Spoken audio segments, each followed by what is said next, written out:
Hola, bueno, buenas tardes y en nombre de Casa Asia daros a todos y a todas la bienvenida a esta mesa redonda que, como sabéis, se titula es la cultura visual japonesa, videojuegos, manga y anime.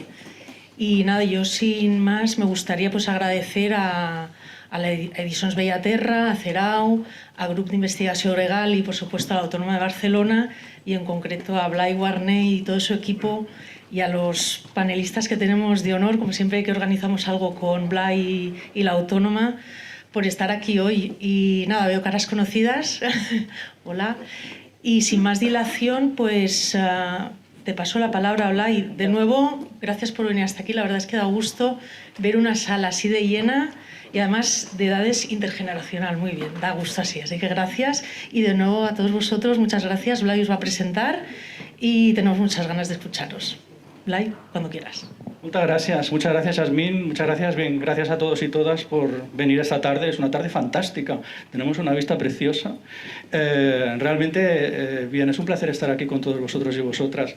Gracias a Casa Asia, gracias Yasmín del Departamento de Política y Sociedad y Programas Educativos de Casa Asia, gracias al CERAU, al Centro de Estudios e Investigación de la Universidad Autónoma de Barcelona y al Grupo de Investigación Gregal, del cual formamos parte algunos de nosotros y nosotras. Y bien, y gracias a todos por venir, yo seré bastante breve, básicamente ahora daré la palabra enseguida a Antonio Loriguillo y digo que seré breve porque fundamentalmente empezaremos por hablar, y digo empezar porque esa es la primera premisa, la condición de posibilidad de esta mesa redonda, de este coloquio, empezaremos por hablar del libro que publicamos, editado, coordinado por Antonio Loriguillo de la Universitat Jaume I d'Alacant y también investigador del Grupo Gregal, sobre estudios visuales de cultura japonesa, manga, anime y videojuegos. Inspira también el título de la mesa redonda y es de hecho de lo que hoy hablaremos con nuestros ponentes.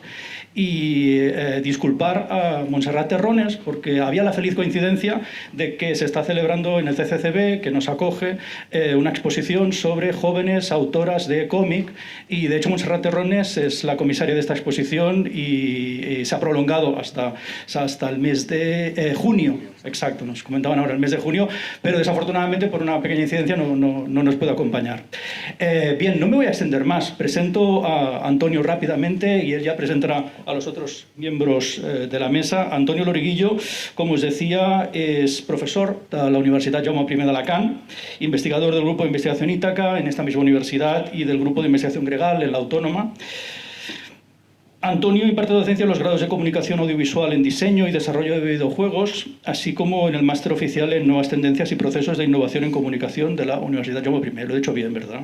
Muy bien. Y sus intereses investigadores se centran en la narración posclásica, nos vas a contar qué es esto, en el audiovisual contemporáneo y la animación comercial japonesa, temas en los que ha publicado diversas monografías y artículos especializados. Tenemos representantes de videojuegos, de manga, de anime, así que, bien, realmente es una mesa fantástica, pero es sobre todo un coloquio abierto, así que después daremos paso a todas las preguntas, comentarios que hayan. Esta mañana nos hemos reunido en clase también con estudiantes y nos hemos quedado con ganas de preguntar cosas, ahora lo podemos aprovechar. Bien, pues muchas gracias, doy la palabra a Antonio y adelante cuando queráis, gracias. Vale, pues buena tarde a tothom, muchas gracias por asistir a este coloquio. En primer lugar, claro, yo soy el moderador, soy también el editor de este libro y por tanto tengo que, si me permitís, hacer un pequeño agradecimiento a todo el esfuerzo de Yasmín y de Casa Asia en la logística, también por supuesto a Blai Warney, que es la figura omnipresente detrás de este evento, de esta logística que hace que podamos estar hoy aquí, todos y todas. Y si os parece vamos a comenzar ya con este coloquio, porque lo que interesa es que hablen autores y también, por supuesto, que podáis preguntar, ¿no? Como ha dicho Blai, ha avanzado, este coloquio un poco está inspirado, o la excusa, digamos, para encontrarnos hoy aquí es la publicación de este libro que tuve el placer de editar, Estudios sobre la cultura visual japonesa, videojuegos, manga y anime, publicado por la editorial Bellaterra, también en colaboración con el CERAU de la Universidad Autónoma de Barcelona, dentro de la colección que edita también Blai sobre estudios japoneses. Así que, como os digo, yo he tenido la suerte de editar este libro, pero lo que me interesa es, bueno, que comentemos aquí, yo creo, lo que nos interesa a asistentes y a ponentes, ¿no? Que es estas manifestaciones que dan título al libro, ¿no? Videojuegos, manga y anime, tan populares como sabemos en la cultura audiovisual contemporánea, no solo japonesa, queremos atender a estas manifestaciones un poco planteándonos qué carácter transformador tienen en la cultura visual global y, por tanto, en la nuestra, ¿no? De nuestro territorio, el catalán, el español. Así que vamos a ello, si os parece.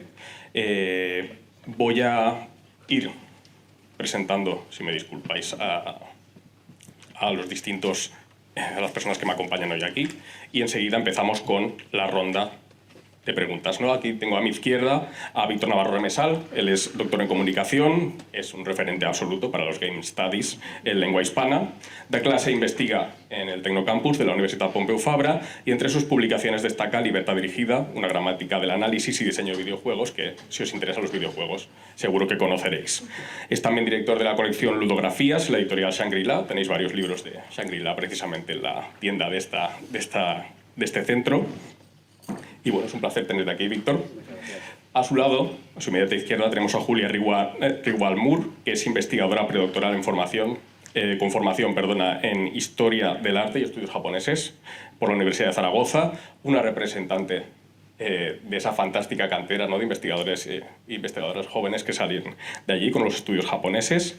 Ella, en este capítulo y en este coloquio, nos va a hablar sobre la influencia del manga en los dibujantes de cómic españoles, así como la adaptación a otros medios audiovisuales como la animación o el videojuego. Y finalmente, al extremo izquierdo, tenemos a Alba Torrents. Ella es doctora en filosofía y doctora en comunicación social, es docente en la UAB, Universidad de Girona, Universitat Oberta de Cataluña, ha sido becaria de la Japan Foundation en la Universidad Kyoto Seika y en el Museo Internacional del Manga de Kioto. Sus intereses científicos combinan esta actividad investigadora y docente con el activismo LGTBIQ+, feminista y no monogámico. Así que, con estos mimbres, con este menú, vamos a empezar, si os parece, una primera ronda de preguntas en la que he pedido y he avanzado a los autores que nos hagan un pequeño resumen de cada uno de sus capítulos, advirtiéndoos, eso sí que fueron escritos hace ya casi 2 años, ¿no? Entonces, vamos a ver qué nos pueden contar acerca de ese resumen breve de la investigación. Empezamos con Víctor. Muchas gracias, Antonio. Es un lujazo... Ay, sí, tengo un micro y todo. Madre mía, qué bien. Ostras, me siento yo aquí ahora ya karaoke. Es un lujazo estar aquí, ver una sala tan llena. La verdad es que abruma, da un poco incluso de impresión, ¿no?, con estas vistas y tanta gente. Y aunque ocupe tiempo y sea redundante, repetitivo, sí que os quiero dar las gracias a ti, a Blay, al Gregal, que siempre he estado un poco ahí a ver lo que hacían y maravillándome con lo que hacían, y estar en alguna cosa del grupo me parece fantástica.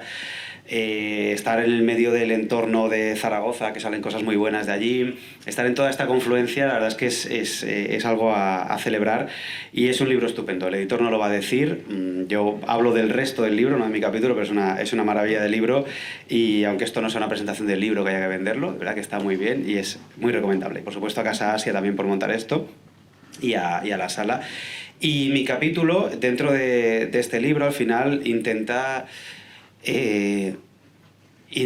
hacer algo modesto, pero que yo veo que es difícil y muy necesario, que voy a intentar resumir muy rápido, que es darnos cuenta de que el videojuego japonés es de todos y es japonés a la vez, ¿vale? Yo empecé a hablar del videojuego japonés casi por casualidad, por culpa de cruces contigo, de cafés, podría decir cervezas y grandes fiestas, pero no somos ni tú y yo de grandes fiestas, pero de muchas conversaciones con Antonio, preguntarnos por qué el videojuego japonés ocupaba el espacio cultural que ocupaba, ¿no?, a la vez omnipresente e invisible. Es decir, todos los que jugamos a videojuegos japoneses, a no ser que se sea fan de la cultura japonesa, no se conceptualiza como japonés, ¿no? Y nos hicimos la pregunta, ¿qué hace que el videojuego japonés sea diferente?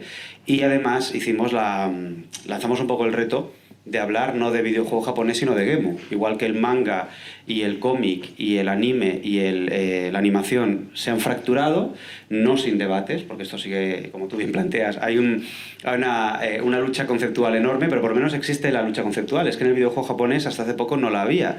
Nos sumamos al tren de unos cuantos teóricos, como Picard, Pelletier, Gagnon, y nos empezamos a preguntar por el gemu. Entonces se abre esta vía. Esto lo digo también por honestidad académica e intelectual, que veáis que estas cosas aquí, que parece que es gente encerrada en su casa pensando sola, salen de conversaciones. Y en esa línea, sobre preguntarnos qué es el gemu, poco a poco la realidad, invitaciones, charlas me van llevando a preguntarme qué cuenta el Gemu que identifiquemos como japonés.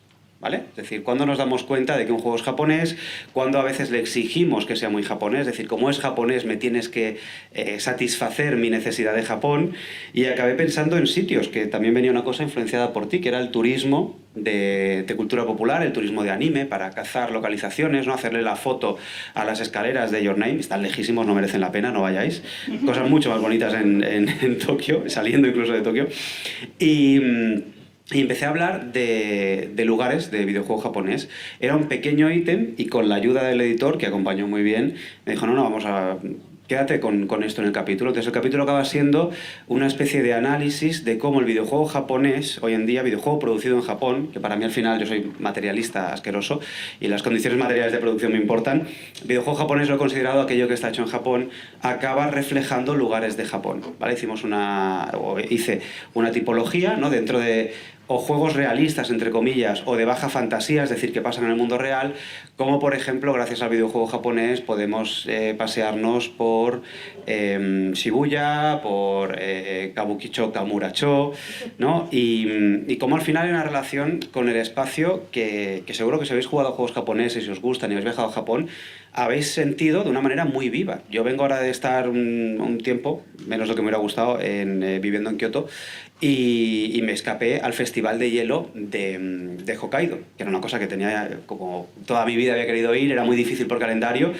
Claro, yo llegué allí y decía, si es que yo por esta ciudad sé ir, porque yo he jugado a Ryuga Gotoku 5, he jugado mucho en esa ciudad y me conocía las calles, y el layout de las calles, el urbanismo está muy bien reproducido. Y es una cuestión que parece menor, pero que creo que el capítulo solo empieza a tocar, también voy a ser modesto con esto, solo empieza a tocar, y que os animo, y por eso me detengo tanto en el porqué, no tanto en el contenido del capítulo, a pensarla. Si os gusta Japón, os gusta la cultura popular de Japón, lo habéis visitado, esa relación casi fantasmal que tenemos con los lugares, sobre todo en un medio interactivo que no solo te permite ver el lugar, sino recorrerlo, que te obliga a aprender el mapa, para mí era el motor de este capítulo. Tú ya luego me dirás si sale bien, sale mal, pero es por lo menos una invitación a que penséis los sitios de los videojuegos japoneses. Luego podemos hablar más, me podéis preguntar, pero este es el capítulo con el que, de manera muy temeraria, abre el libro después de tu intro, que yo cuando lo vi en el orden dije, ¿pero qué haces? Que la gente lo va a tirar. Pero... Nada de eso, nada de eso. Por cierto, no he dicho que el capítulo de Víctor se titula You Seem to Know Shibuya Pretty Well, representando la japonesidad en los mundos ludoficcionales del videojuego japonés. Entonces ya era un marcador también que ayuda a entender un poco esta sinopsis que nos ha hecho Víctor. Luego vamos a seguir abundando, si te parece, Víctor, muchas gracias. El capítulo de Julia se titulaba, también por dar un poco de contexto, Creando manga en España, contexto y desarrollo de la influencia del cómic japonés en los dibujantes españoles. Así es. A ver, probando. Esto es la falta de práctica, ¿eh? Bueno, buenas tardes a todos y a todas. Antes de responder a tu pregunta y comentar un poquito de qué va mi capítulo, pues quería daros las gracias a todos los que os habéis encargado de la organización y, por supuesto, de habernos invitado. Estoy encantada de estar aquí, y la verdad es que ver una sala de estas dimensiones y además con tan buenas vistas, tan llena de gente, que es lo más importante, es la verdad una maravilla.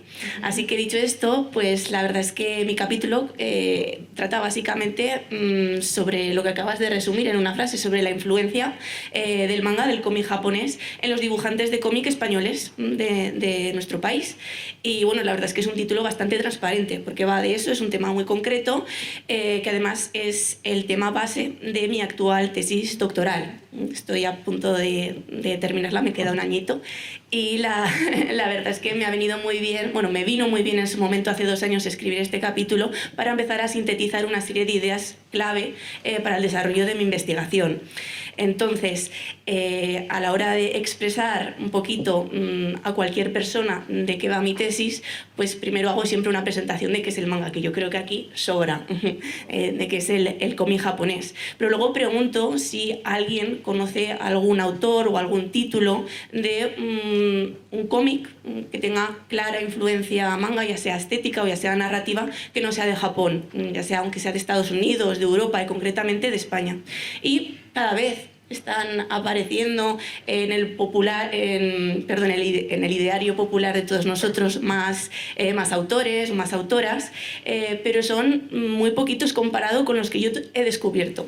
son muchísimos los autores y autoras que aquí en nuestro país están viendo influidos por el manga, y lo han venido siendo ya prácticamente desde la introducción de todo lo que es el mundo manga anime en nuestro país, es decir, ya desde los años 70 en adelante, y increciendo, porque esto es un fenómeno que se ha desarrollado de una manera tremenda, especialmente en los últimos 20 años, que lo que nos viene a decir es que estamos viviendo en una época de neojaponismo, en el cual pues Japón está en nuestro ideario popular, en lo mainstream, en lo ya no tan underground, sino que disponible hacia todo el público, no solo a los que nos gusta este Japón tan ideal. Yo, en mi capítulo, si le echáis un ojo, podéis apreciar cómo, para hacer este estudio de los dibujantes de manga españoles, lo que he hecho ha sido dividir a todos estos nombres, a todas estas personas, por generación, es decir, los nacidos en los años 70, los nacidos en los años 80 y los nacidos en los años 90 en adelante, en el cual yo me incluiría si dibujara manga, pero no es el caso.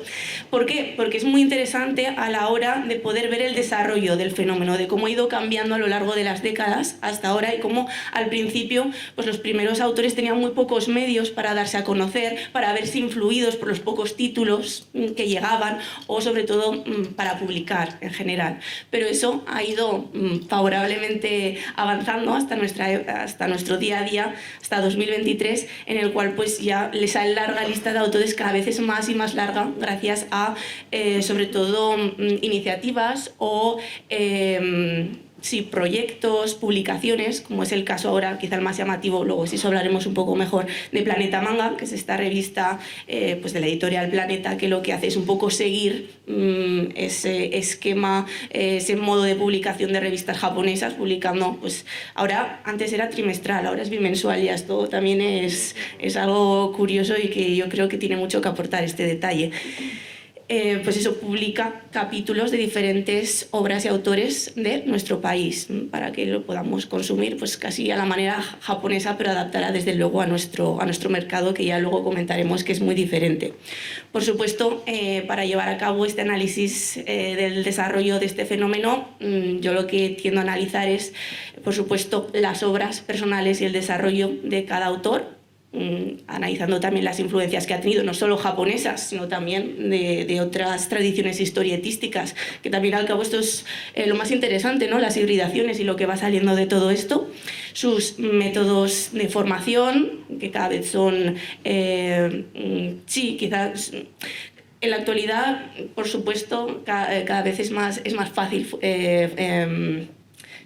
aprender, ya sea de manera autodidacta o a nivel de alguna educación reglada, pero desde luego eso ha ido avanzando con el paso del tiempo.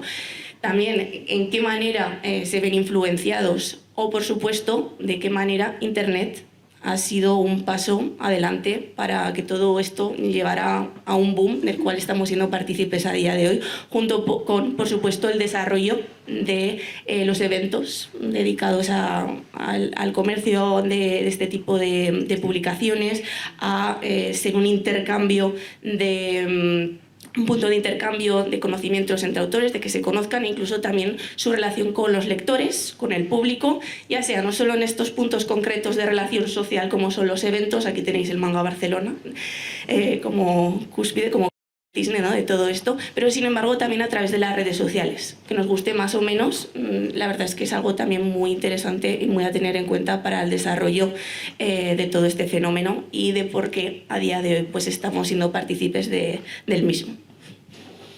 Muy bien, muchas gracias, Julia. Ahora vamos a seguir abundando un poco sobre estos asuntos, ¿no?, que son muy transversales también a los tres capítulos, o a las tres intervenciones, a las tres personas que nos reúnen, que están con nosotros hoy aquí.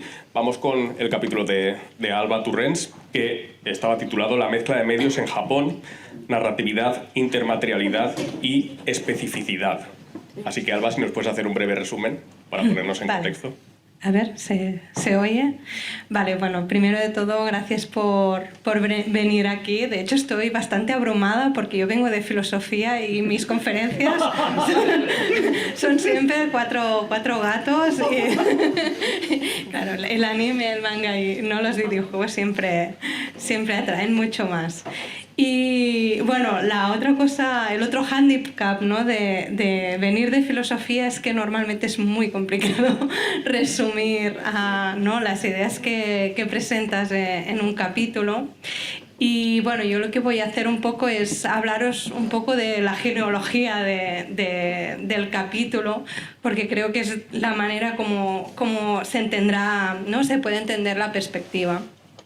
Y bueno, mi trayectoria investigadora con el anime empezó ¿no?, interesándose en el aspecto de la tecnología en el anime, ¿no?, que es un aspecto como muy abstracto.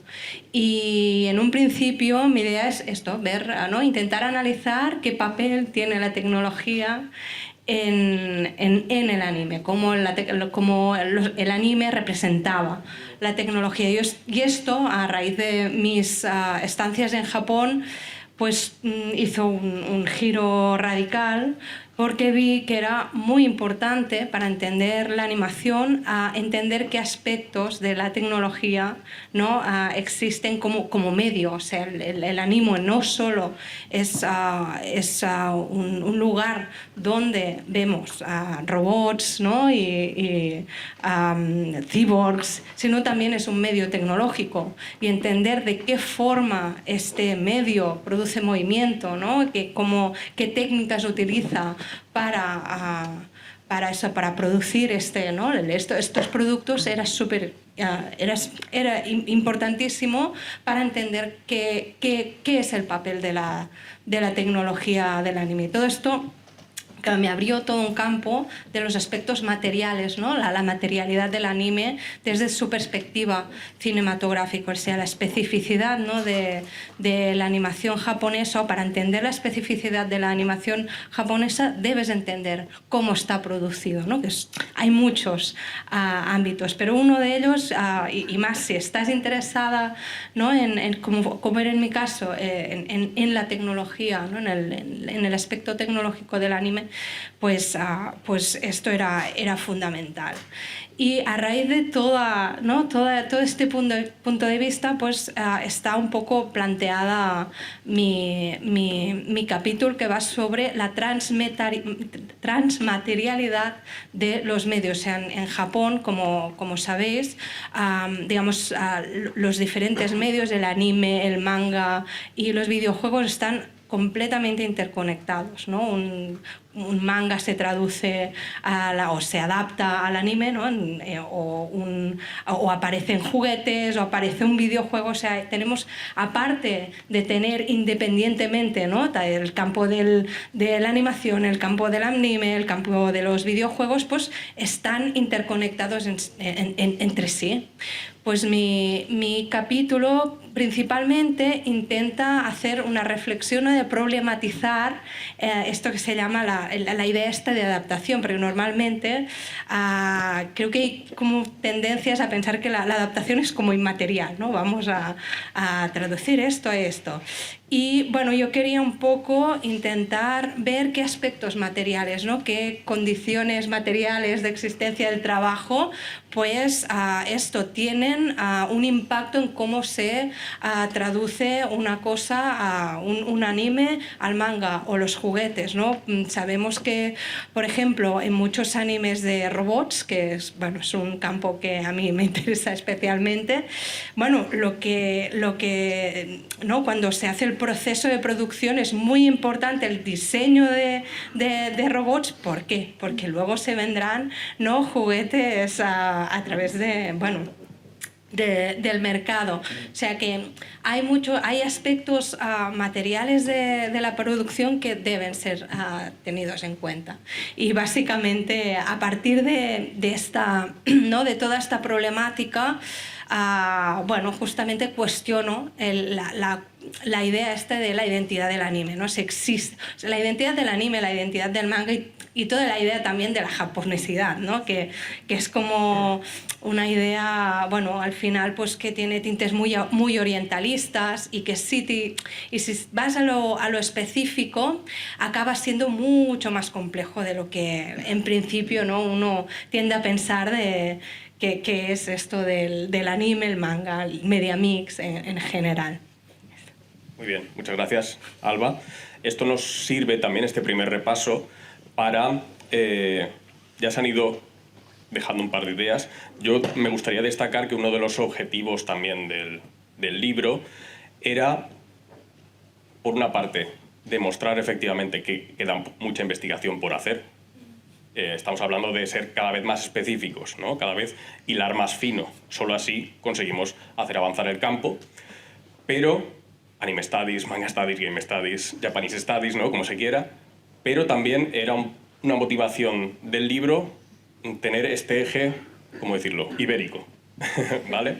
Porque si consultamos nuestras referencias bibliográficas, casi todos, ¿qué tenemos? Son producciones intelectuales hechas en el eje anglosajón, dominante en muchas de estas mediaciones, ¿no?, entre lo que pasa en Japón y el resto del mundo. Bueno, vamos a estos autores americanos, ¿no?, que lo tienen todo súper publicado, hemos leído sus libros, están en las bibliotecas.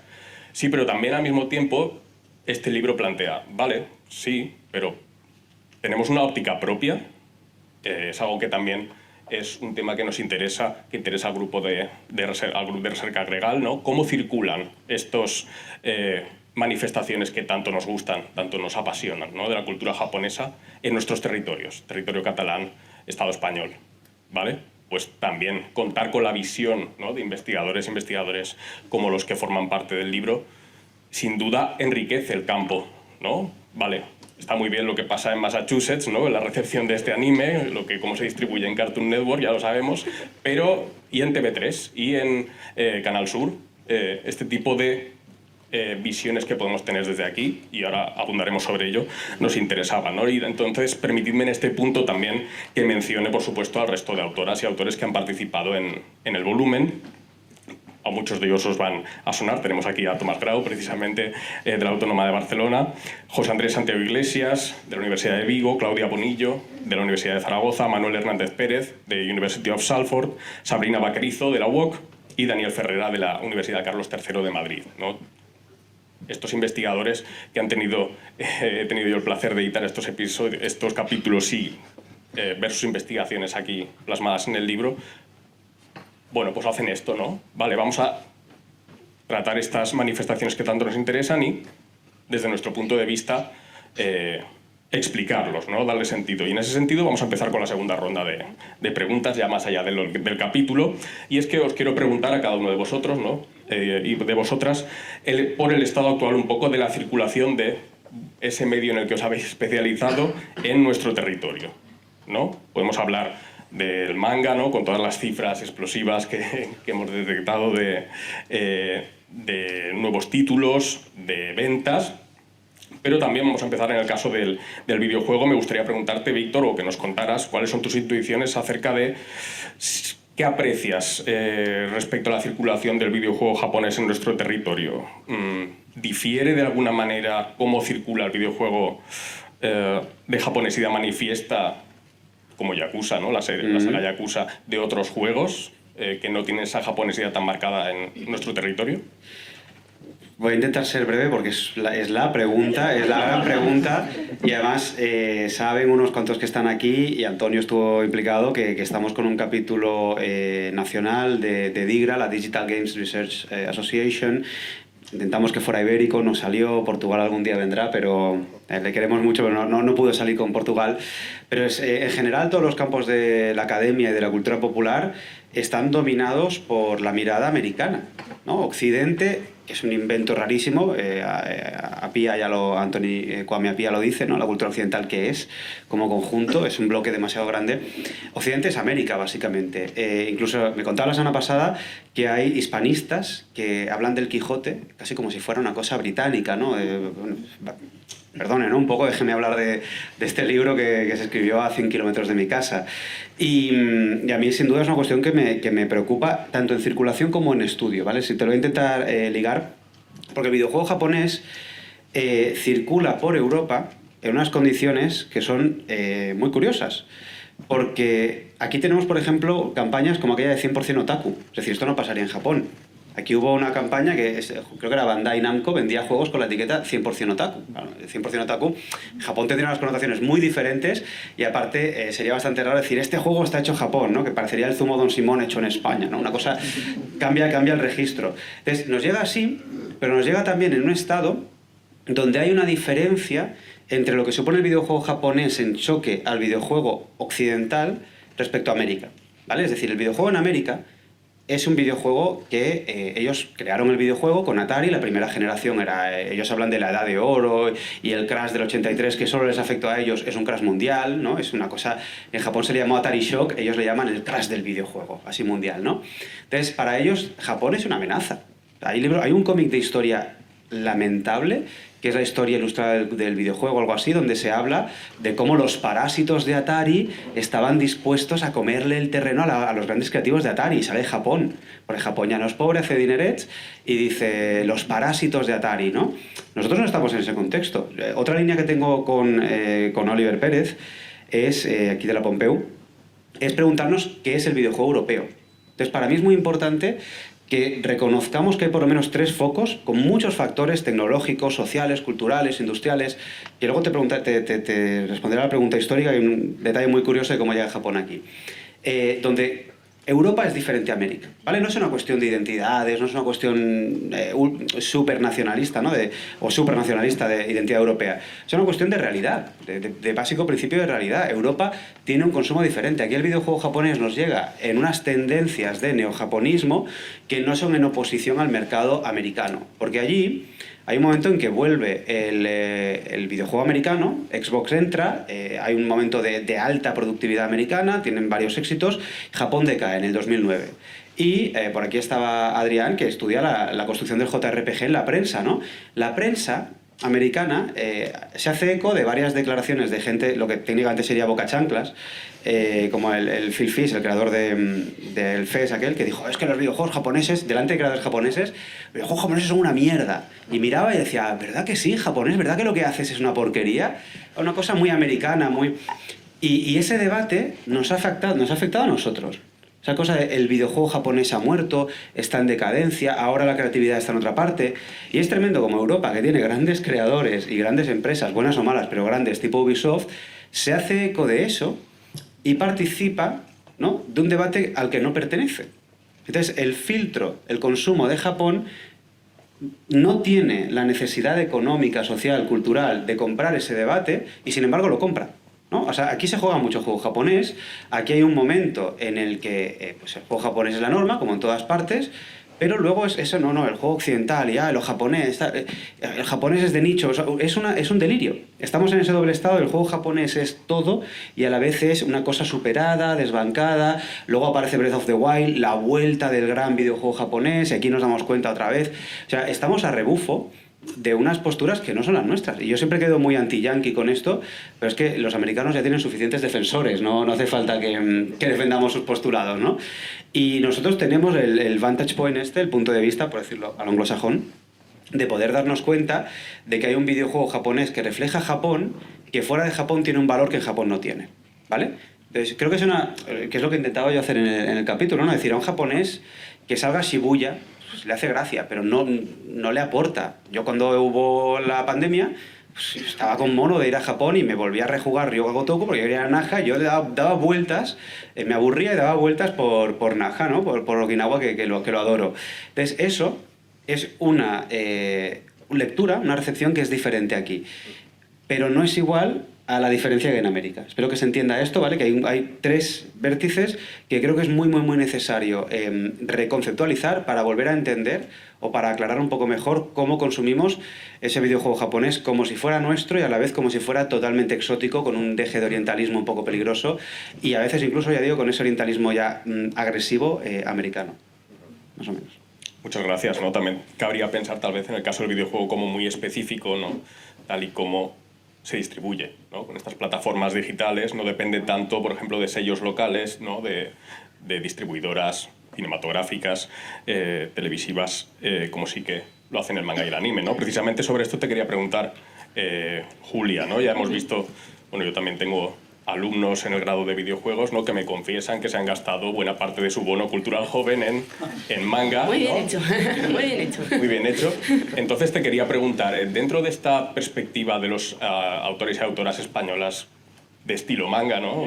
Iberomanga, o como dentro de esas etiquetas, ¿tienes alguna intuición de cómo están encajando ese boom total, ¿no? de títulos que están siendo editados por editoriales manga en España? ¿Cómo afrontan esa competencia que no son autores españoles, son ya directamente, ¿no?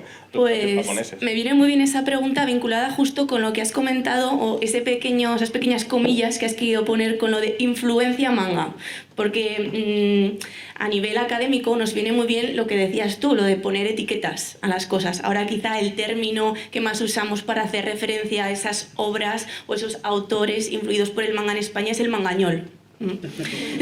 Que queda, pues la verdad es que es también muy transparente el término, ¿no? Pues España, manga, mangañol. Pero la verdad es que no siempre ha sido así. Se ha ido siempre buscando aquí en España un término concreto. Y la verdad es que no todos los artistas que yo incluyo en mi tesis, que tienen claras influencias del manga, están de acuerdo con esa terminología. Sí que si pensamos, por ejemplo, en el manga fuera de Japón, pero no en el caso de España, por ejemplo, sí que se utilizan mucho etiquetas como manhua en China, manga hecho en China, de influencia manga en China, el manhwa en Corea, el manfra en Francia o el manga a nivel general en autores de habla inglesa. Pero ¿qué es lo que ocurre aquí en España? Pues que aquí en España no hemos llegado todavía a un término concreto. Y esto ha ido evolucionando, ya os he dicho, con el paso de las décadas y de las continuas generaciones que han ido saliendo de artistas que practican, bueno, que realizan cómic influenciado en mayor o menor medida por el manga. Sí que en esas primeras revistas, que no sé si algunos de vosotros o vosotras habréis consumido en su momento, otros sois más jóvenes, no sé yo, la Dokkan, la Neko, la Otaku, pues en esas ya intentaban buscar un término para hacer referencia a esas obras que están saliendo, o esos pequeños cómics, porque al principio eran fanzines, no eran mucho más, de obras manga, pero aquí en España. Y estos autores, ¿y cómo los llamamos? Y si queremos potenciar que empiecen a publicar, ¿cómo los llamamos? Para que se diferencien, que sepan que son gente de aquí, pero que es de este estilo que está llamando tanto la atención entre el público. Pues había varios términos: iberomanga, euromanga, un poco más así a lo general de Europa. También directamente lo que hacían era, cuando incluían páginas de estos manga en estas revistas que os comento, ponían en la portada con los mejores manga de autores españoles, hacían referencia en eso, que eran españoles, que eran de aquí. Bueno, hay un caso muy concreto en una publicación de Camaleón Ediciones que decía así: los mejores manga no vienen de Japón, te los trae Camaleón Ediciones, ahí ya llegando un poco al extremo, pero para que veáis que era una forma más de publicitarlos ya desde el principio, desde que se empezaron a generar, sobre todo, ya os digo, en las revistas de los 90. Luego, con el paso del tiempo y por supuesto con el desarrollo de Internet, estas publicaciones ya se dejaron de editar, y ahora tenemos pues la Otaku Bunka, que es más en cuanto a crítica, difusión, y la Planeta Manga que mencionado anteriormente, por no comentar el caso de Internet, que imagino que ya lo comentaremos un poquito más adelante, pero se mantiene el mismo problema, que es el problema de la terminología, de la nomenclatura. Sí que Glenat, antes de que dejara de publicar en España, lanzó una línea de publicaciones influidas por el manga de autores españoles que se llamaba Manga Gaijin, que en japonés sabréis que significa extranjero, que bueno, entendemos la idea de por qué se llamaba manga gaijin, pero no acababa de cuajar, porque claro, ya dices manga extranjero, ya no es manga, parece como que los presentas como copias a los dibujantes de aquí. Entonces no acabo de cuajar ese término. En la actualidad parece que el que más está cuajando, ya os lo comentaba, es el de mangañol, pero por lo que yo he podido averiguar a lo largo de mi tesis, entrevistando sobre todo a muchos autores, hay muchos, por ejemplo el estudio Chanú, el estudio Kosen, que están muy a favor de este término porque lo tienen como un eslogan, incluso, una manera de publicitarse. Y, por ejemplo, tenemos también otros autores como Daniel Bermúdez o Fidel de Tovar, que están totalmente en contra de estas etiquetas, es decir, las entienden, les parece muy bien que haya autores que las defiendan y que las utilicen, pero, por ejemplo, en su caso dicen, no, nosotros hacemos cómic. Y ahí se queda un poco la cosa. Entonces, a nosotros los investigadores, concretamente a mí en mi tesis, me viene muy bien el término de mangañol, pero siempre hay que cogerlo todo con pinzas para poder analizar de verdad el fenómeno. Muchas gracias por ese apunte, ¿no? Final. De nuevo, pues, si queremos ser rigurosos, rigurosas, no podemos hacer generalizaciones, ¿no? Y eso ya, con todas las advertencias contra el orientalismo, yo creo que ese siempre hay que hacer, pues está ahí. Alba, en el caso del anime, yo te quería plantear, claro, tú hablas de esa intermaterialidad, ¿no? Esa relación también del media mix, ¿no? Anime está fuertemente relacionado con todos los paratextos, ¿no? La figurita, la banda sonora, etc. ¿Cómo afecta la experiencia a los espectadores de nuestro territorio? ¿Cómo afecta esa experiencia de anime si no tenemos acceso a el último merchandising, la última banda sonora, ¿no? Cada puntito de ese paratexto, eso no nos llega tal vez el anime, pero lo otro... Sí, yo, bueno, estaba pensando, ¿no?, cómo responder a todo y es realmente complejo porque pues yo cuando este 2022 estuve en Japón y hay una cosa muy obvia y es que cuando pones el pie en Japón estás inundada de imágenes de anime que aquí no tienes. Por tanto, la relación que se establece afectiva, ¿no? Porque además es esto, o sea, yo creo que el anime cada vez más está apelando a una relación afectiva con el carácter, está yendo más allá y esto es una tendencia a la cual están apuntando muchos investigadores, ¿no? De cómo la narrativa en realidad ya no es lo que importa en el anime, importa mucho más esto, cómo están hechos los personajes, que sean personajes monos, qué relación afectiva puedes tener con ellos. Claro, al no tener aquí ¿no? este mismo entorno visual, ¿no? Y este tipo de imágenes que nos rodean, yo creo que sí que se debe apelar, ¿no?, a contextos más concretos, como el tipo de plataformas con las que se distribuye, o también yo, por ejemplo, quería explicar, ¿no?, el caso de mi caso, y es que yo tengo 2 hijos, ¿no? Y aquí hay una cuestión generacional que a mí me ha impactado mucho y me ha interesado, y es la relación que tienen mis hijos con el anime, ¿no? Y de qué forma se relacionen y consumen anime. Pues, por ejemplo, el 324, ¿no? Claro, esto es súper interesante, o sea, la forma como aquí llega el anime y digamos, a las comunidades de jóvenes es a través de esta... ¿Y cómo lo hacen? Pues porque todos, ¿no?, los niños, los jóvenes, pues pueden ver este canal, que además está en catalán, y gracias a estos programas el catalán sobrevive. Yo siempre lo digo que TV3 al 324 ha hecho más por el catalán que cualquier escuela.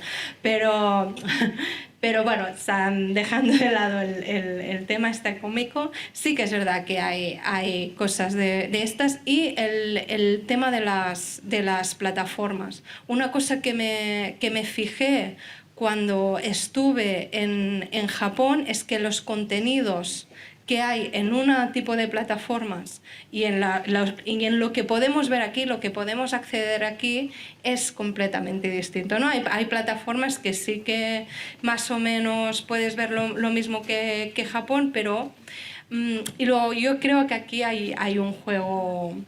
Bueno, hay todo un ámbito de análisis, pero sí se quiere hacer, ¿no?, de qué forma eso nuestras comunidades, ¿no?, aquí en España y aquí en Cataluña concretamente, nos llega el anime, debemos hacerlo a través desde las plataformas que llegan y desde los canales como a 324 y Super 3 y Absolutamente, ¿no? Y de nuevo, y yo voy a ser pesado con esto, hilar fino, ¿no? Que tiene que ser el último objetivo de todo investigador. Podemos generalizar, vale, hay una... ¿Cómo se recibe el manga en España? Pues siempre será incompleto, porque no es lo mismo la experiencia de un ciudadano extremeño, ¿no? Que de alguien que esté en Cataluña, ¿no? Que con toda esa parafernalia, ¿no? En televisión hemos tenido siempre programaciones. Yo, por supuesto, desde Castellón tenía sintonizada TV3, por supuesto, y eso me ha influido como persona. Aquí estamos. Así que vamos con la siguiente ronda, que trata un poco de preguntas de salirnos un poco, estamos tratando el mismo tema, pero dar un pasito desde atrás, ¿no? Porque os quería plantear, bueno, constatamos, ¿no? Que ha permeado esos contenidos que nos reúnen hoy aquí, de la cultura visual japonesa, pero os planteo, ¿tiene algo especial en estos mercados en nuestro territorio para hacer que haya permeado tan bien? ¿O no? ¿O es una experiencia que se puede comparar perfectamente? No, esto pasa igual que en Grecia, ¿no? Tenemos casos como el anime en Italia, ¿no? O el manga en Francia que nos llevan a pensar lo contrario. Y me gustaría que especificarais eso, ¿no? Si consideráis que en cada manifestación el contexto español presenta algo distinto, el mercado español. Sí, adelante. Mira, te voy a decir también que antes decía lo de la circulación, lo de 100% Kotaku, le quería tirar un guiño a Tomás, y no lo he dicho, su capítulo va de circulación, el mío no, o sea que ya he reconocido que la sé que hay que nombrar para vender todo el libro, no solo lo nuestro. Yo es que soy profesor de historia, entonces cada vez más la realidad me está obligando a tener una lectura historicista de todo. ¿Qué quiere decir esto? Que en el mundo no hay esencias. No es que todo sea accidental, pero hay una inercia histórica. Entonces, algo que puede ser menor en su momento, como que haya que llenar contenido en una tele y sea barato poner Heidi, ¿no? O que haya un constructor loco, yo soy de Tarragona, promotor loco, que le guste Mazinger, le ponga Mazinger Z a la urbanización y construya un Mazinger. Claro, yo he crecido con el Mazinger de Tarragona, entonces... ¿Es más importante eso o que conecta con la japonesidad, con una tarragonidad? Pues es que si estamos hablando de etiquetas y tal, y hemos nombrado ya varias veces japonesidad, para el público que no lo sepa, japonesidad sería, simplificando mucho, voy a dar una de muchas definiciones, ¿no? Pero aquellos rasgos que identificamos como propiamente japoneses en una lectura cultural concreta, ¿no? O sea, marcadores de identidad, que tienen que ver mucho con la otredad, tiene que ver mucho con esta cuestión de lo que consideramos una esencia, ¿no? Y Pelletier Gagnon dice que la japonesidad en el videojuego está siempre en flujo. Y yo añadiría que está en flujo por la historia, ¿vale? ¿Qué quiere decir? Que aquí en TV3 pues hubo que llenar, y había unas series de animación que no estaban cuestionadas, se programaron fuera del horario para el que estaban hechas, y yo vi Ranma, yo era muy de Ranma y Musculman, Dragon Ball hasta que creció y se hizo feo, no, a mí no me gusta el Z, pero no conecto con una esencia del hecho, yo qué sé, del hecho mediterráneo, ¿no? O sea, yo sí que creo, por ejemplo, que el clima, esto lo dice Watsuji, Fudo, ¿no? Filosofía, vamos aquí ya, que vengo de la escuela de Kioto. El clima hace carácter, eso es verdad, porque tú tienes que adaptar al clima, pero más allá de eso, sobre todo con la cultura popular, tenemos una serie de accidentes, la mayoría de las veces felices. Creo yo que esto más o menos estamos todos de acuerdo, y aquí lo que ha habido es varios golpes de efecto que han creado una familiaridad con la cultura popular japonesa antes de que volviera el japonismo. Es decir, cuando volvió la oleada japonista ya teníamos acceso a aquellas cosas.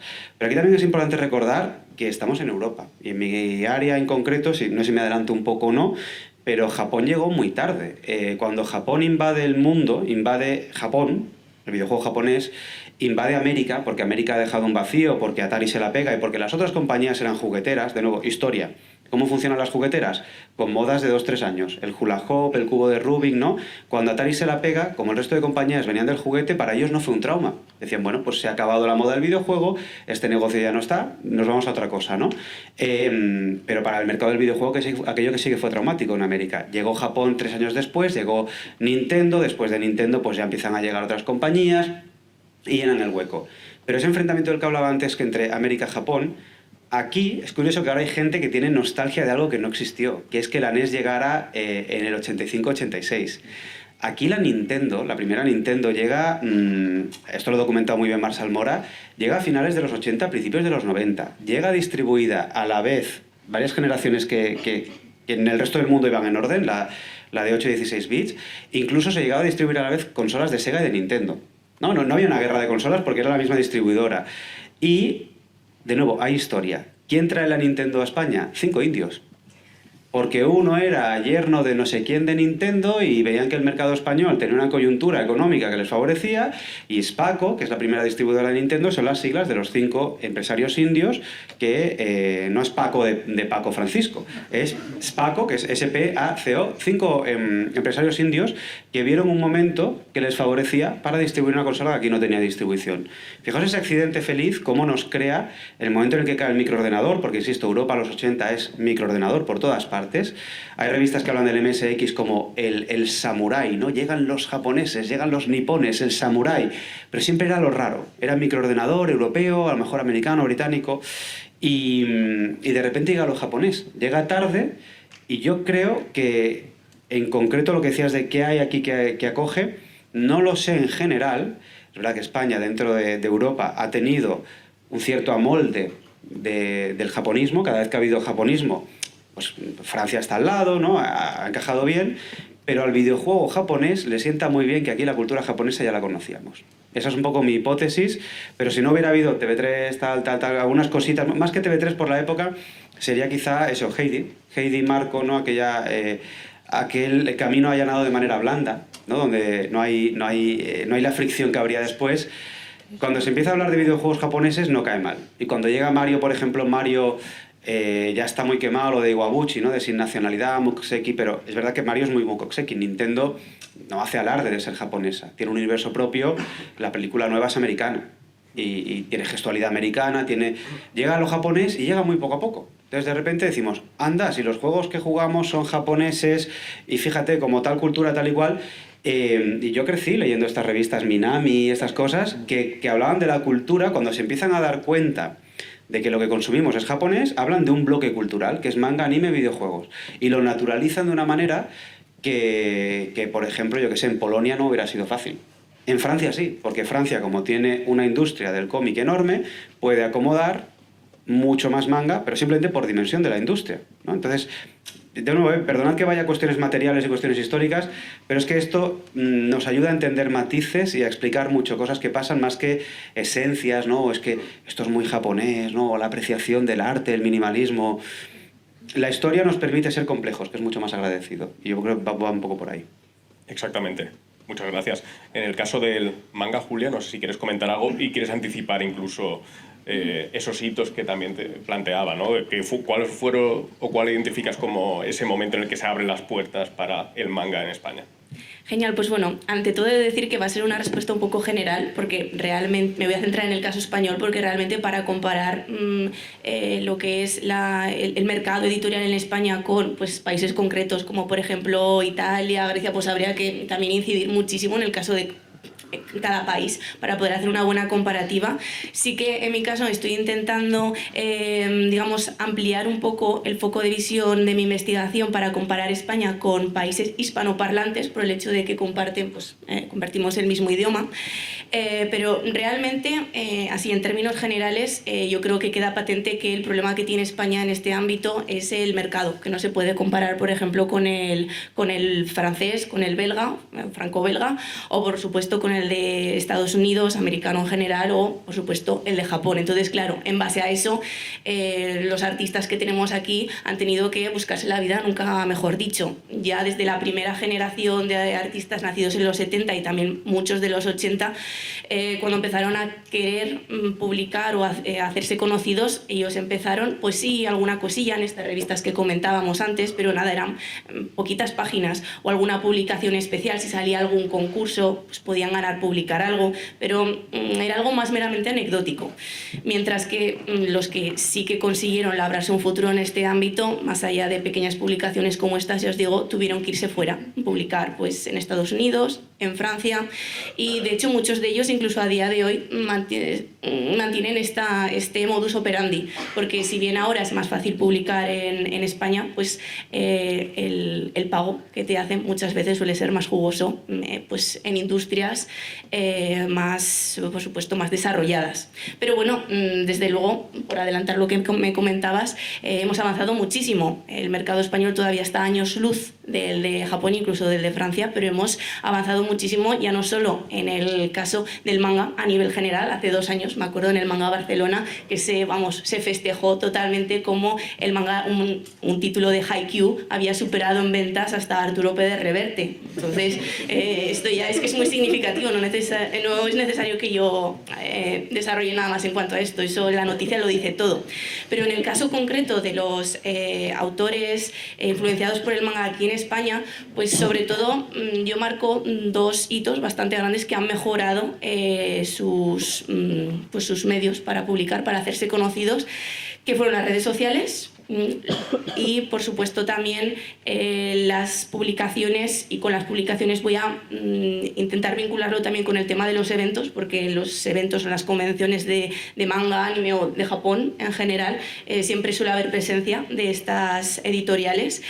¿Por qué? Porque primero, a través de internet pues muchos autores pudieron aprender de manera autodidacta, muchos de estos autores que yo estudio son autodidactas, y también dar a conocer su obra. Las redes sociales, muchos de ellos pues han logrado seguidores y público que igual de otra manera hubiera sido imposible. Y aquí también hago alusión, de todo es que está muy vinculado a las nuevas plataformas que permiten a autores pues publicar de manera gratuita e incluso recibir a cambio dinero, como por ejemplo Webtoon. Yo aquí marco el ejemplo de Miriam Bonastre, y también porque ella publicó Huki en Webtoon, y a día de hoy pues ya se está publicando, están a la hora de publicar ya creo que el 3er tomo de Huki en papel, y es muy significativo porque además de que se permite tener otro medio para darse a conocer, también cambia muchas veces la narrativa, porque no es lo mismo dibujar para que tu obra se vea en un papel impreso con páginas que se van pasando de izquierda a derecha o de derecha a izquierda, depende del autor,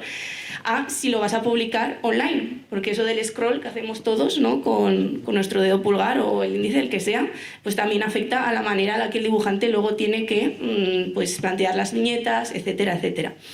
Entonces, ya os digo, Internet, sobre todo el desarrollo de las redes sociales como punto de inflexión, pero también, por supuesto, las iniciativas de editoriales para sacar adelante, especialmente en estos últimos 10 años, publicaciones de Made in Spain. Sobre todo, pues yo hago alusión a Planeta Manga porque quizás es el ejemplo que, valga la redundancia, mejor ejemplariza todo este movimiento, todo este fenómeno, y pues su papel en los salones o en las convenciones como método también para conectar a estos autores con su público.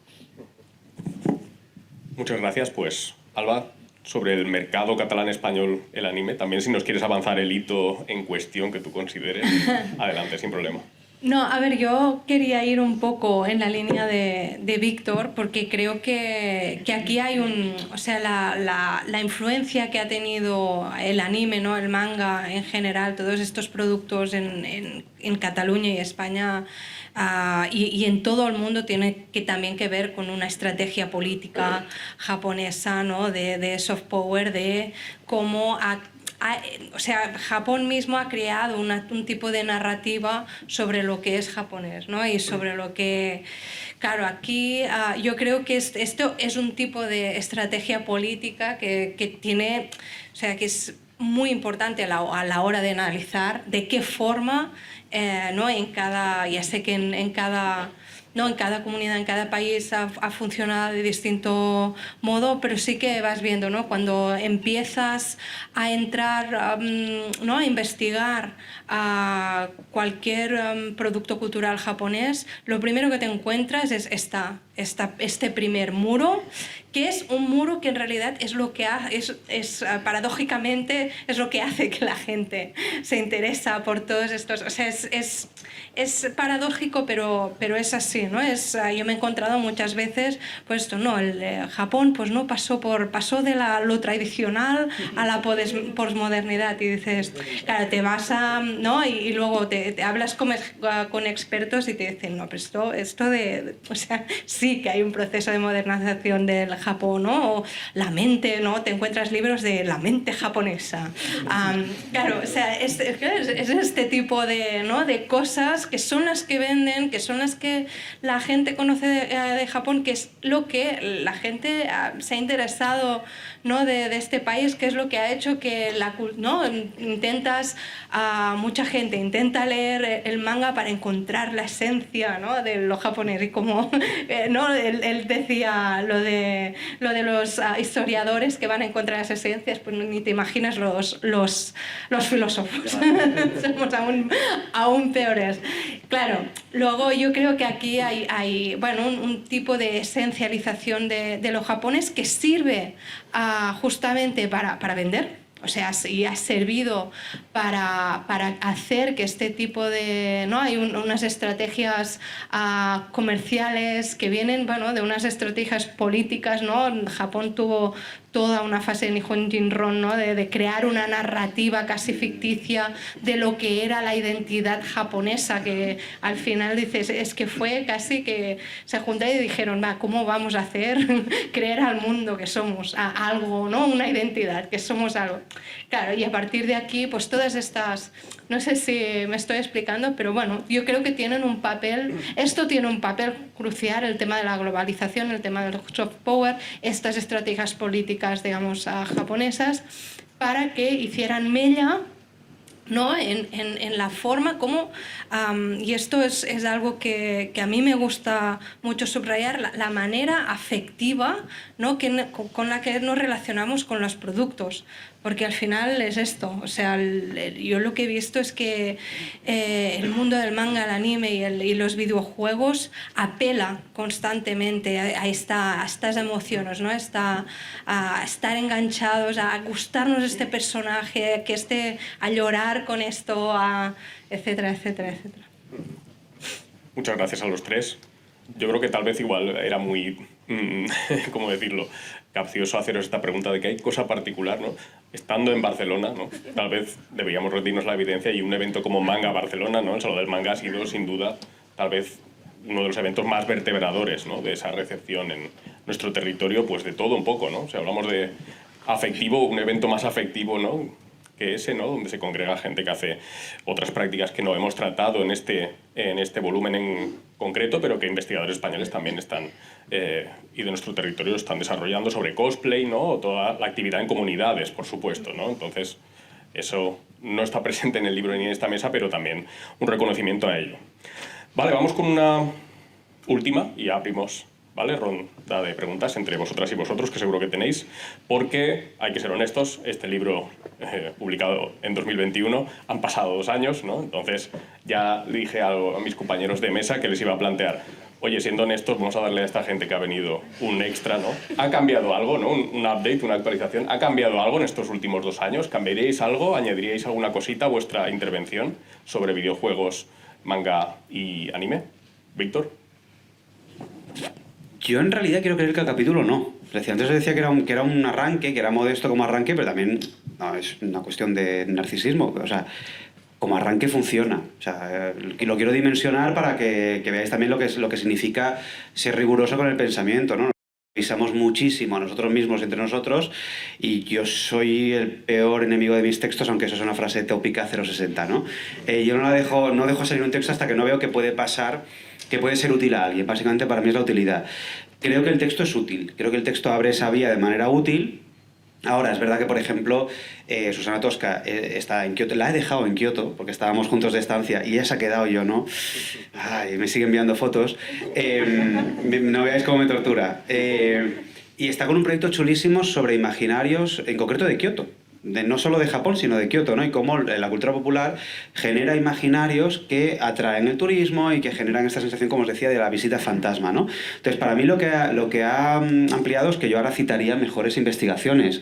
Pero claro, es que el objetivo de este capítulo era invitaros a pensar en eso, ¿no? En esa relación con los espacios, en cómo Japón se representa a sí mismo, en cómo ellos no tienen la necesidad de retratar su calle, sino que lo hacen porque, bueno, da color, ¿no? Es una manera de producir también a veces más barata, porque bajas y haces la foto para la ilustración, pero para nosotros en la recepción es algo completamente diferente. Entonces, lo que sí que creo es que, por fortuna, el tema ha avanzado. Se sigue hablando de representación de Japón. Hay un investigador muy potente que sigue en Kioto también y me sigue enviando fotos, que es Vincenzo Idone Casone. Está con una postdoc sobre la representación en cultura popular de espacios lúdicos. La cultura japonesa, cómo los japoneses representan los arcades, sobre todo. No sé si habéis visto High Score Girl, la serie de Netflix, pero claro, es que él está documentando series del 78. Un manga del 78 que es Game Center Arashi, que ya era de un chavalín que iba y jugaba a los juegos que salían en el momento, ¿no? Cómo eso contribuye a la nostalgia de fuera y de dentro, ¿no? Es curioso que nosotros tenemos nostalgia por la llegada de Street Fighter, no tal como llegó aquí con la Nintendo Acción y tal, sino por el arcade, que Street Fighter en arcades de barrio, muchos renovaban las máquinas cada 3 años. O sea, a mi barrio no llegó Street Fighter el día que salió en Japón, ya os lo aseguro. Y ampliaría eso, pero eso es lo que creo que es una disciplina y un trabajo académico, ¿no? Es decir, mira, hay más fuentes, la investigación sigue, esta no está mal, pero nunca es el trabajo definitivo. Bueno, pues yo en mi caso, prácticamente como Víctor, quiero decir, cambiaría algo del artículo, del capítulo, yo creo que está bastante bien conciso lo que yo quería decir, y no cambiaría nada. Lo que sí que haría es añadir, digamos, la parte 2. Así que si queréis hacer otro volumen, pues yo encantada. ¿Por qué digo esto? Porque claro, desde el 2021 a esta parte, pues parece que son 2 años, pero claro, el tema en el que nosotros nos movemos, yo creo que los 3, es algo que continuamente está en profundo cambio. Cada vez hay más títulos, más autores, más todo. Estamos bombardeados por todo este tipo de material, y por supuesto yo lo que añadiría, pues nuevos autores que han salido, nuevas publicaciones, nuevos medios para publicar, también nuevos, ya no eventos, en cuanto a convenciones me refiero, pero sino congresos o pues lo que estamos haciendo a día de hoy, presentaciones como esta, que lo que están haciendo es ayudar a dar a conocer todo este mundo, pero en el ámbito académico, que yo creo que es algo que en los últimos 10 años ya se empieza a ver, especialmente en España, pero es que en estos últimos años está siendo tremenda este avance. Escribimos este libro en pandemia también, entonces en mi caso, en mi investigación voy a incluir un capítulo específico para hablar de cómo el COVID-19 ha influido en el trabajo, en el desarrollo y publicaciones de los artistas, porque bueno, la mayoría de sus casos tampoco es que haya cambiado mucho, porque los pobres están ahí dibujando en su casa, y entonces pues a nivel creativo pues a algunos les ha influido más, menos, un poco como a todos, ¿no? Pero sobre todo el hecho de la total parada de eventos del sector, o como muchos se han tenido que refugiar en las redes para mantenerse activos, pues la verdad es que serían todas estas cuestiones que os comento, cosas que añadiría. Bueno, yo, en mi caso, el problema que tengo con los artículos que escribo, que una vez los escribo ya, si empiezo a corregirlos los voy a odiar. Así que escribí el artículo y pensé, bueno, déjalo, y en todo caso, dentro de 10 años, cuando casi no te parezca que sea tuyo, lo vuelves a leer. Las ideas que escribí siguen siguen allí. Lo que pasa es que, bueno, por cosas de la vida, yo me he interesado por otros aspectos relacionados siempre con el anime. Por ejemplo, ella decía lo del COVID, pues yo, por ejemplo, una de las problemáticas que creo que hoy en día es muy importante y debe ser pensada en muchos ámbitos, y también en el anime studies, es la cuestión del cambio climático y el antropoceno. Y últimamente me he enfrascado, digamos, a investigar este tema, ¿no? en relación a como 2 niveles. Primero, de qué forma los animes, ¿no? se relacionan con la tecnología y la naturaleza, ¿no? A nivel de representación, cómo se presenta la naturaleza en relación a la tecnología en el anime. Yo, por ejemplo, ahora iré a Kioto en un congreso de... Tú haz daño. Sí. Vente, si quieres, yo encantada. Vale, me voy 4 días, ¿eh? Estaré más tiempo en el avión que en Japón, o sea que... Pero bueno, me voy a un congreso y ahí me gustaría hablar de 2 animes que creo que son muy interesantes a respecto, que es Made in Abyss y Miyazaki. Miyazaki, evidentemente, cuando hablamos de naturaleza y bueno, creo que, por ejemplo, Made in Abyss explora la cuestión de lo que es las profundidades de la Tierra, ¿no? Y esto liga un poco con el tema de la materialidad, cómo la Tierra modifica, ¿no? Los personajes que se adentran en ella en contra, ¿no? de lo que es el capitalismo, que lo que hace es modificar la naturaleza a medida que los humanos la van encontrando, y aquí analizo algo. Y otro nivel que me gusta, que me gustaría explorar y que quiero explorar es cómo se nos ha vendido, ¿no? El tema de la desmaterialización de los medios, ¿no? Como ahora es todo in the cloud y cómo es una falsa manera de enmascarar justamente la relación que tienen los medios con la Tierra, ¿no? O sea, no por ser medios digitales han dejado de ser más tecnológicos. Todas estas plataformas producen una cantidad de calor inenarrable, que tiene un impacto con el medio natural. Y creo que es algo que es importante, ¿no? Estudiarlo y de qué manera, no sé, es una línea de estas que no es que tenga nada mucho que... Pero bueno, con el tema, ¿no? La relación entre tecnología, materialidad, naturaleza y lo humano, pues por ahí he ido. Muy bien, muchas gracias a los 3 por estas aportaciones, siempre sacas buenas ideas de hablar con gente brillante como los autores del libro. Y en este caso os animo a aprovechar que están aquí para, abrir el espacio de preguntas. Así que animaos, que son buena gente, ahí tenemos una mano ya. Vale, muy bien. Por ahí, luego ahí. Sí, adelante. No.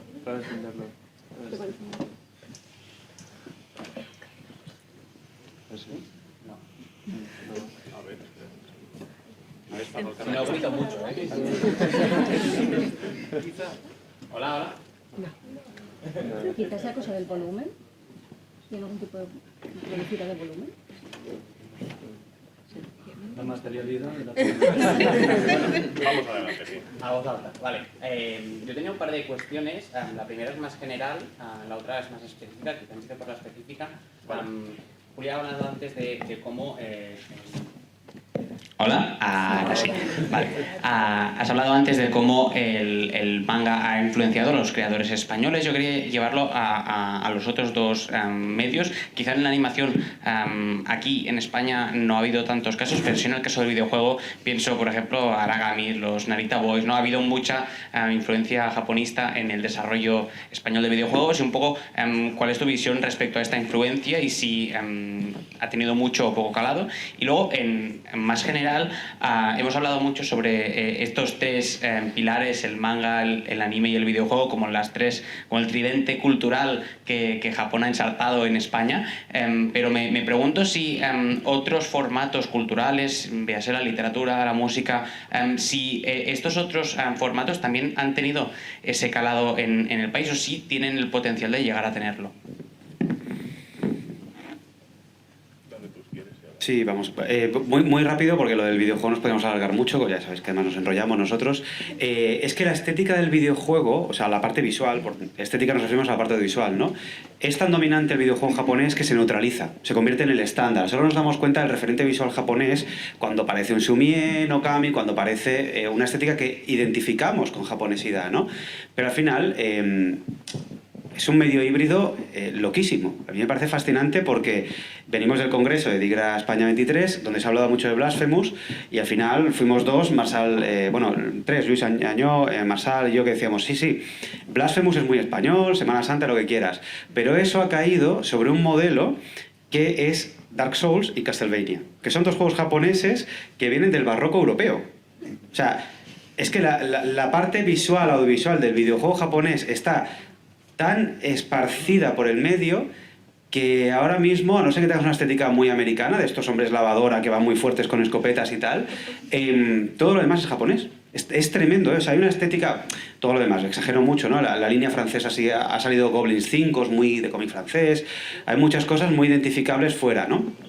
Pero en el ADN o en los mimbres básicos de la parte audiovisual del videojuego contemporáneo, cualquier Metroidvania, Hollow Knight, ¿no? ¿Hasta qué punto no está eso influenciado, tanto como género, Metroid, Castlevania son japoneses, como esas estéticas, ya digo, ese gótico post-Dark Souls y tal, por una herencia japonesa que a la vez ahí no se despeinan en remezclar influencias, en coger Silent Hill, reinventar América, ¿no? En Resident Evil, Biohazard, que es eso, la fantasía de lo que ellos tienen de... Tú lo explicas muy bien en el último libro de ludografías.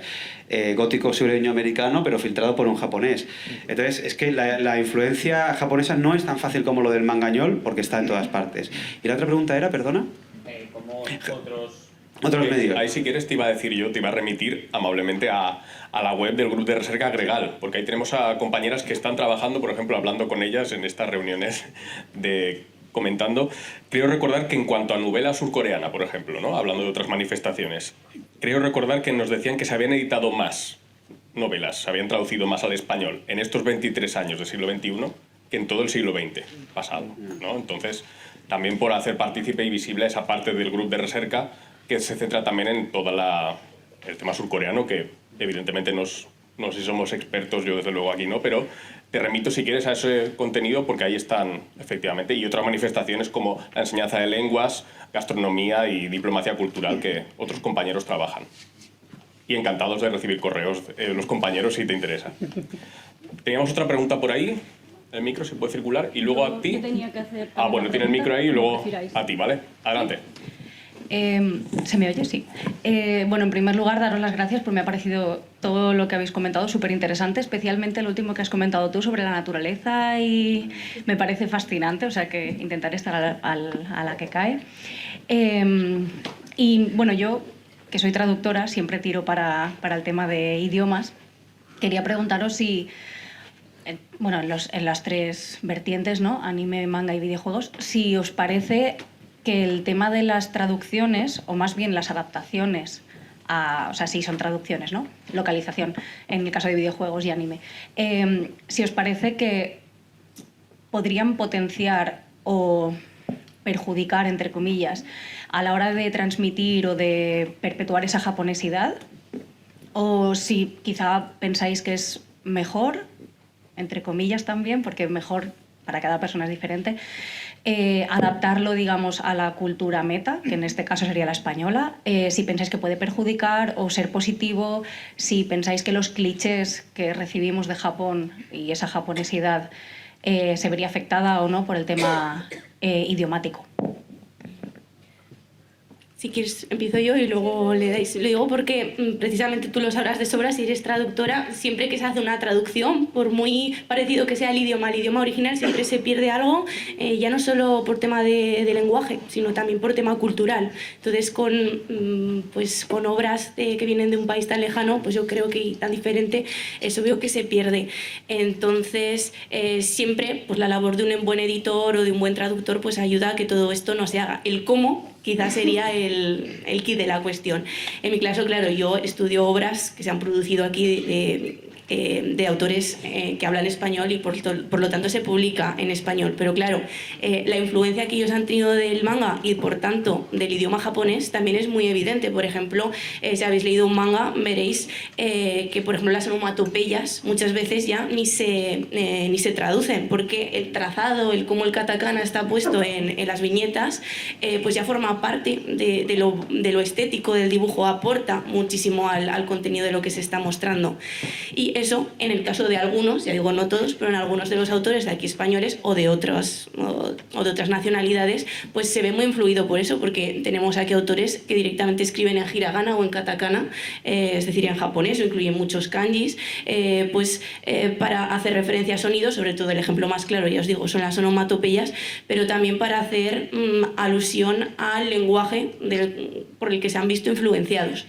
Entonces, yo hasta aquí puedo decir en ese aspecto, y la verdad es que yo creo que es una cuestión que depende de cada autor, depende también de la publicación, de la editorial, pero yo creo que todo este tema enriquece más que empobrece. Eso te iba a preguntar, si te parecía favorable o desfavorable el hecho de que haya préstamos léxicos o préstamos de frases hechas, de onomatopeyas, etc. ¿A ti te parece positivo?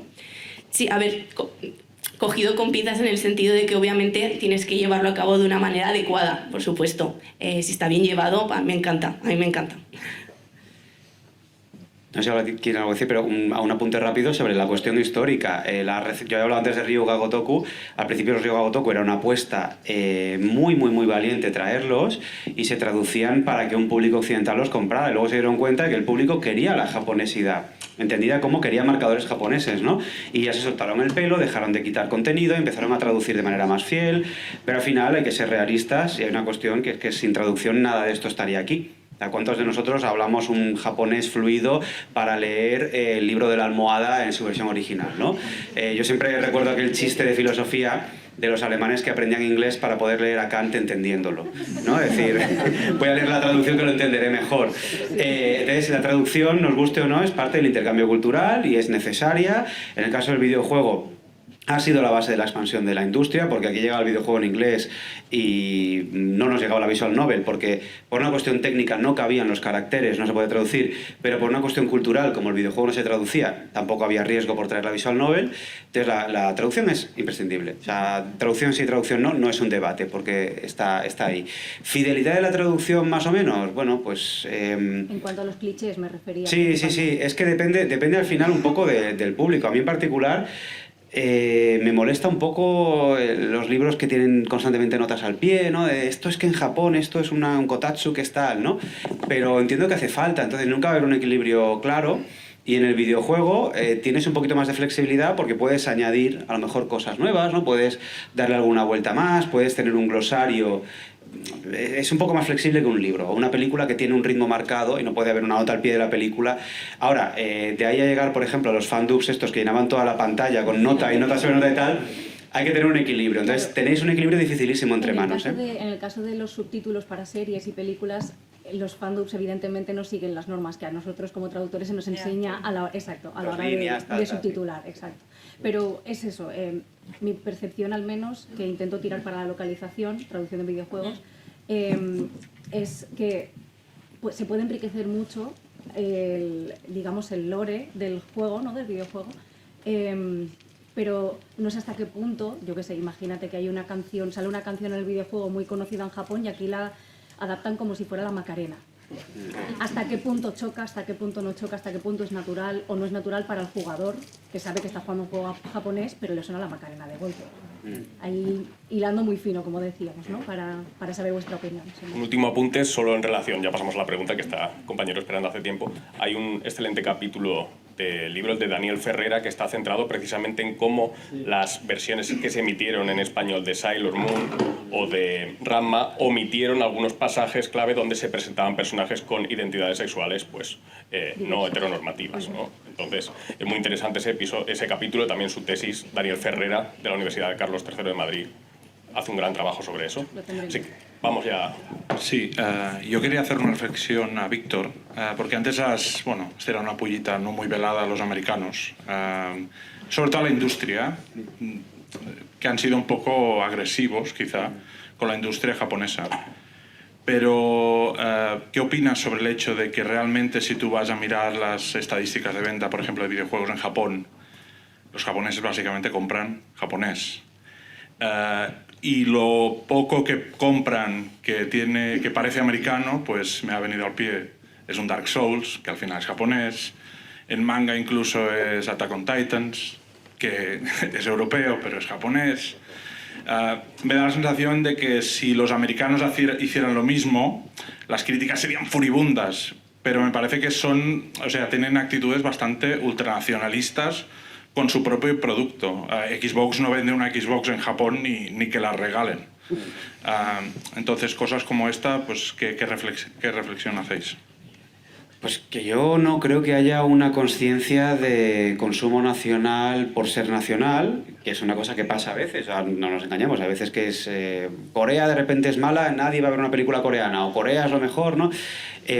Pero en Japón es que está muy normalizado, o sea, hay episodios como lo de Dragon Quest, que ya está muy trabajado, muy conocido, que Dragon Quest quería coger Black Onyx y Wizardry y otras cosas y hacerlas japonesas, ¿no? Luego tienes al compositor pues hablando un poquito más de los coreanos y ya no cae tan bien, ¿no? Pero sí que hay un esfuerzo ahí como de identidad nacional que en el consumo en general no ves tanto. Porque al final lo que hay es un mercado hermético. Yo creo que es un mercado que no se da cuenta de lo hermético que es y una serie de gustos muy afianzados, muy de nicho. Aquí quizá Antonio lo entiende mejor que yo, esta idea de que es la perspectiva que perdemos al hablar del videojuego japonés como un estándar mundial, ¿no? Que en Japón el videojuego japonés, incluso el juego que nos llega, no es lo mismo. No es lo mismo jugar al nuevo Zelda aquí que al Zelda allí, ¿no? Un Mega Man aquí que al Rockman allá. Y allí es que está tan marcado por la subcultura, por los nichos, que salir de esos nichos es difícil. Es decir, tú vas a una tienda de videojuegos, aparte que tienen otras lógicas, la ordenación del material es diferente, ¿no? Entonces, a lo mejor es que Xbox no entiende los nichos de Japón, ¿no? No sabe entrar en según qué mercado, que lo que importa es el Chiara Design, ¿no? El personaje, que soy muy fan de él y tengo una relación afectiva, que ahora se habla... Hay un artículo muy chulo de personajes en 2,5D, que tiene que ver con esto, ¿no? Luego te diré la investigadora, no recuerdo el nombre. Yo creo que no son conscientes, pero que es un mercado más hermético está claro. Y que, como decía Ana, parece que no es poco, yo quiero romper una lanza por los americanos, que también tienen cosas buenas. Yo digo que no les hace falta más apoyo, ¿no? Más defensores. Pero claro, han sido ventilador o sea, les llegaban las cosas y las dispersaban por el mundo, ¿no? Y en América el videojuego japonés ha sido muy querido. Y toda la época Nintendo ha sido... Claro, luego ellos tienen... Cosa que no ha pasado en sentido contrario. O sea, entiendo que la industria, sobre todo, diga, bueno, ¿qué les pasa a esta gente? Estos están un poco locos porque no hay manera de vender un juego aquí. Ya no solo una consola, sino... Es que no se vende. Es que no lo que yo no he visto es ese discurso de los parásitos de Nintendo, que es lo que me... Pero claro, yo no tengo acceso a fuentes japonesas. He preguntado a gente y me tengo que fiar. No hay revistas tan radicales en ese punto de partida de Atari era la buena y lo otro lo parásito, ¿no? Esa reescritura de la historia, porque ellos a lo mejor es que ignoran directamente lo de fuera. Es hermético, es tremendamente hermético. Yo estuve hace poco en el archivo de la Video Game Preservation Society y claro, tienen cosas allí que jamás me hubiera imaginado que llegaran a existir, ¿no? Como cómics interactivos del 84, porque es que lo que hay allí, el jugador medio tampoco lo conoce. O sea, los nichos son profundísimos. Y buena pregunta, gracias.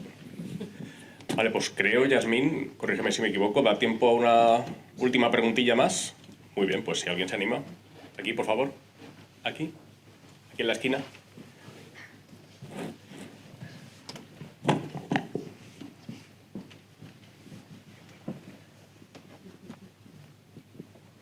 Hola, sí, se me oye, ¿no?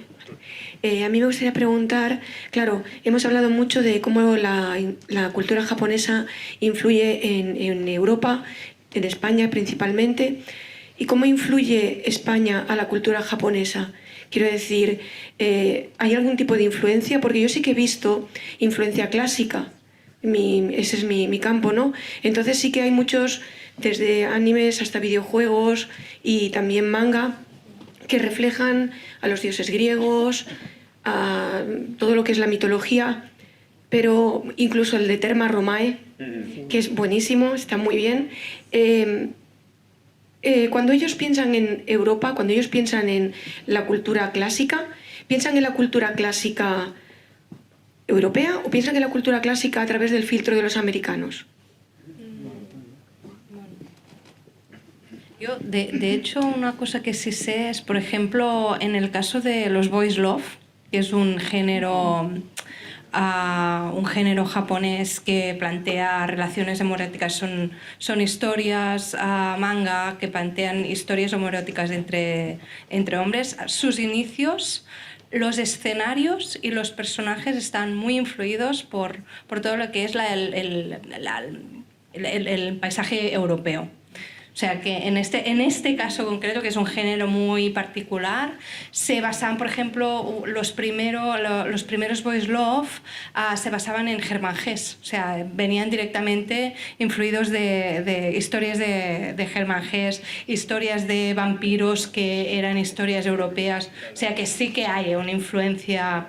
Si vas a distintos ámbitos te puedes encontrar, o sea, no es solo una relación unidireccional de Japón hacia España, o sea, ellos también tienen influencia, han leído obras europeas y, por ejemplo, el caso de los boys love es perfecto, que ahora ya es otra historia, pero en sus inicios se sabe que fue muy influido por este tipo de literatura europea. Yo como aporte añadiría que hay una cosa que me encanta, que es ver a través de un manga cómo, por ejemplo, los japoneses ven o representan la Revolución Francesa, La Rosa de Versalles o Innocent, que es más reciente todavía, y me parece caminos de ida y vuelta. O sea, que es maravilloso ver cómo una cultura que además tiene en un medio tan propio como el manga unas maneras de transmitir una narrativa, un estilo, y representa algo que es totalmente ajeno a su historia, como por ejemplo este caso tan concreto. Yo creo que es otra de esas ideas, de esos puntos que nos pueden llamar tanto la atención. Referente a mi investigación, yo por añadirte algo más, y yo estudio artistas que están publicando en Japón, y es algo como darle otra vuelta de tuerca a la idea, porque si antes os he planteado el problema de la nomenclatura, de cómo llamar a obras de aquí españolas influenciadas por el manga, que no se les sabe cómo llamar muy bien, que algunos autores no están a favor, en contra de las etiquetas, claro, ¿y cómo llamas a una obra de manga que se ha publicado en Japón en una revista como la de todos los japoneses, pero el autor es extranjero? Entonces sería más manga que un manga publicado aquí, no porque no es japonés, pero más es un problema que yo lanzo por ahí por si alguien lo quiere reflexionar.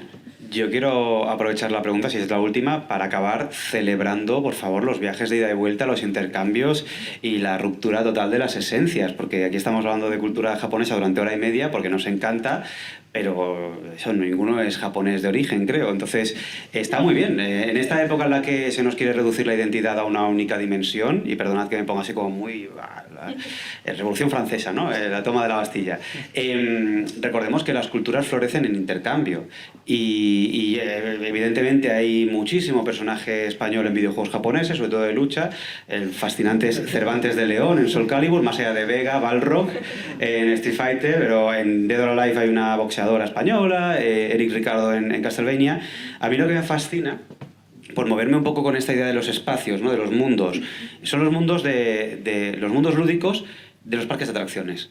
Claro, yo no he podido visitar ninguna ahora porque me pillaban lejos, pero está Porto Europa, al sur de Kobe, que es como una plaza de España, un no sé qué italiano, un no sé qué de... Una locura. O sea, es un batiburrillo de una fantasía de Europa, que ellos lo tienen como eso, como un lugar de fantasía. Hay una reconstrucción de un pueblo victoriano, inglés, perdida en las montañas de Kioto. Tardaba 2 horas en llegar en bus, y os puedo asegurar que cada día me levantaba diciendo, ¿y si hoy? ¿Y si hoy cojo esas 4 horas de bus para ver esa señora loca, empresaria, que ha hecho un pueblecico victoriano muy británico, como de Peter Rabbit? Está eso, está el Huistenbos, que es el pueblo holandés por influencia histórica, porque de nuevo volvemos a la historia, y luego está el que yo tengo en mi corazón, que nunca he ido, el Parque España, que eso es fascinante, porque dices, ahora estoy viendo, ¿no? Cuando aquí alguien hace un manga, sobre todo cuando yo era más chaval, ¿no? Que hacía un manga, y hola, me llamo Hiroshi, y este es mi amigo no sé qué, ¿no? Y voy al instituto. No teníamos ni idea de Japón, pero ponías aquello, ¿no? Como estoy comiendo ramen porque soy japonés, ¿no? Y ellos te ponen allí como la toma del Alcázar, y es una montaña rusa, y es una cosa muy...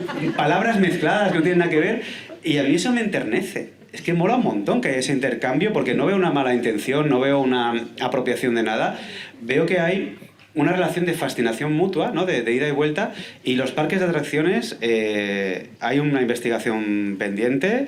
Vamos a buscar alguna beca que nos pague el viaje, y así volvemos a Japón. Imaginad qué viaje más bonito, los 4 o todo el libro de parque de atracciones en parque de atracciones. Me lleváis en la maleta, por favor.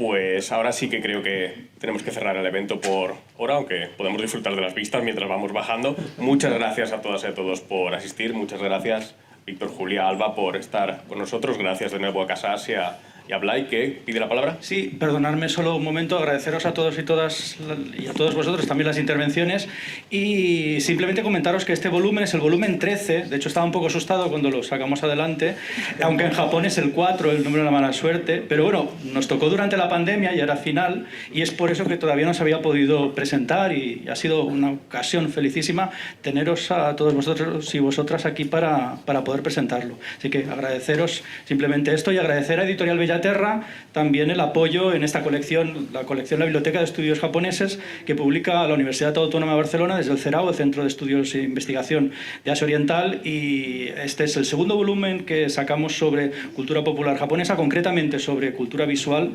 y otros volúmenes son de sociedad, de antropología, de historia, de literatura. Bien, como antes comentaba Antonio también, es desarrollar conocimiento de un modo más cercano y en una lengua que no sea hegemónica en el campo académico como si lo es el inglés, por ejemplo. Antonio, adelante, ya simplemente para cerrar cuando quieras. Gracias. Simplemente muchas gracias por venir y que tengáis muy buen día y nos vemos pronto por ahí, ¿vale?